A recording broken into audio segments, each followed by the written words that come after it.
6월의 어느 일요일 아침, 친구 B로부터 전화가 왔다. 어이, 드라이브노 가자 있구요. 난다요. 이렇게 이른 시간에. 와타시노 삐까번쩍 새 차가 도착했다 됐어. 하얗고 길들여야 된다 됐어. 오, 혼또.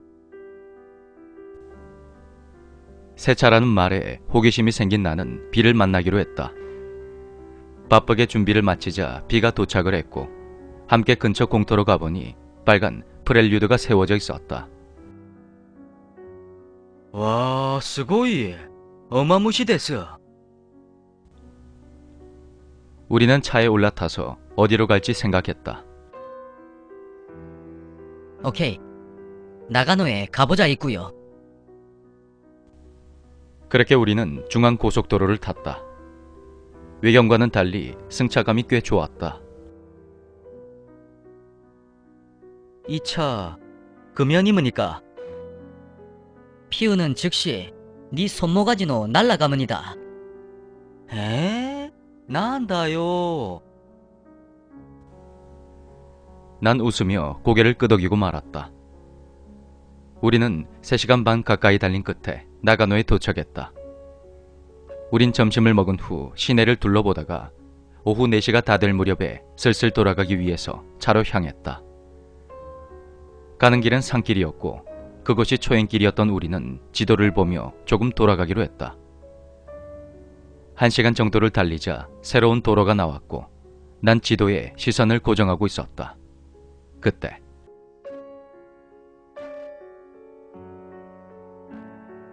어이.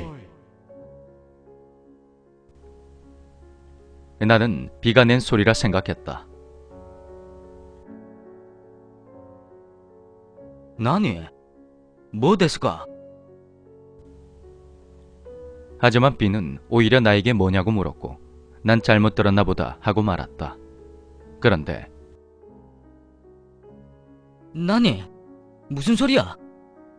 에? 아무 말도 안 했는데. 난 고개를 갸웃거렸고 서로 입을 다물고 있던 바로 그 순간 어이. 동시에 같은 소리를 들은 우리는 뒤쪽을 확인해 보았다. 하지만 아무것도 없었다. 그때였다. 어이, 여기야. B는 속도를 낮추었고 우리는 소리가 들려온 쪽을 확인했다. 그때 열어둔 썬루프로 시선을 돌려보니 웬 남자가 거기에 달라붙어서 웃고 있는 것이다. 여기야.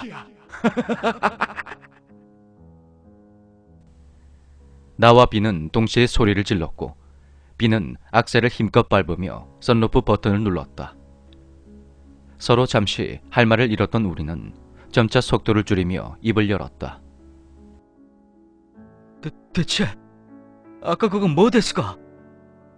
모르겠어. 잘못 본 거 아닐까? 그때 마침 차의 기름이 막 떨어져 갔고 우리는 중간에 있는 휴게소에 차를 세웠다.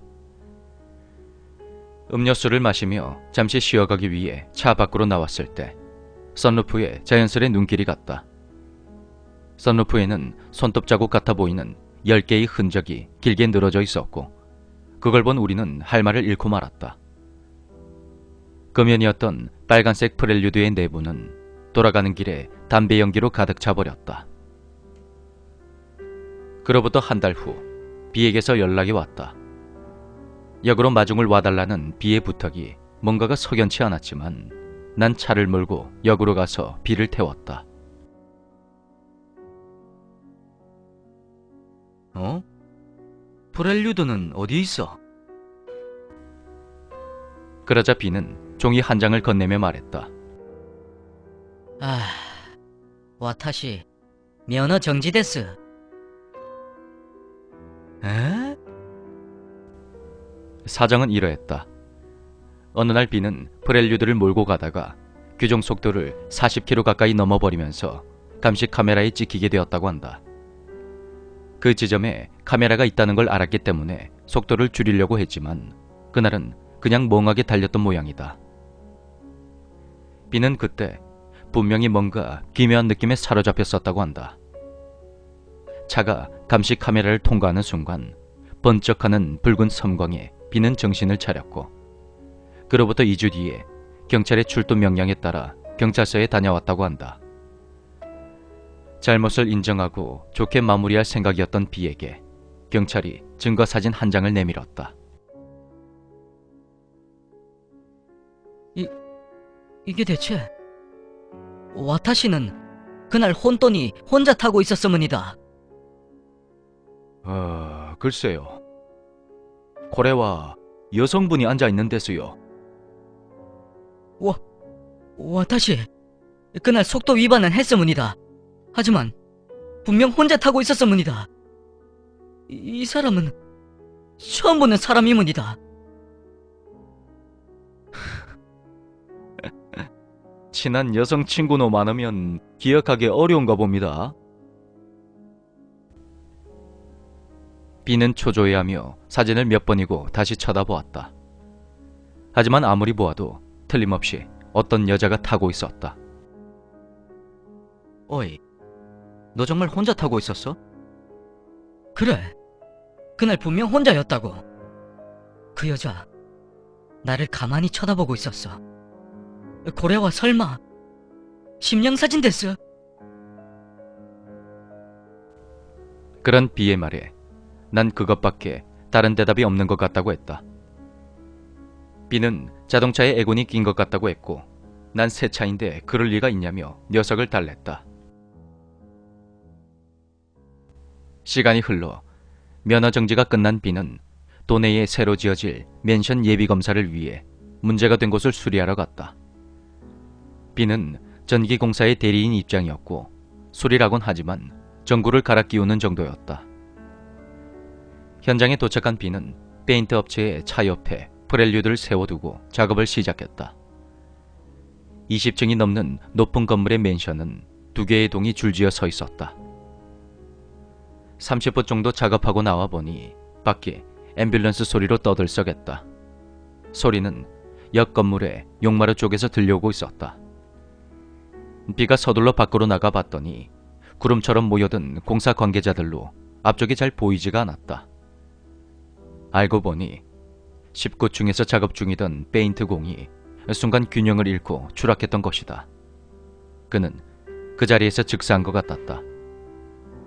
곧이어 앰뷸런스가 현장을 빠져나갔고 비는 인파를 헤치며 앞쪽으로 나아갔다. 그곳엔 비의 프렐류드가 끔찍한 모습으로 서 있었다. 차 지붕은 움푹 패여져 있었고 앞유리에는 피가 흘러 넘치고 있었다. 비는 그 자리에 멍하니 서서 이렇게 중얼거렸다. 차가 프렐류드가 페인트공을 데려간 거야. 그 사건 이후 비는 평소에 알고 지내던 수리공에게 차를 팔아버렸고 빨간 프렐류드는 흰색으로 도색이 되어 도내의 중고차 점포로 가게 되었다. 자신의 다음 주인에게 프렐류드는 또 어떤 기묘한 일을 선물할까? 정말 상상만으로도 소름이 끼친다.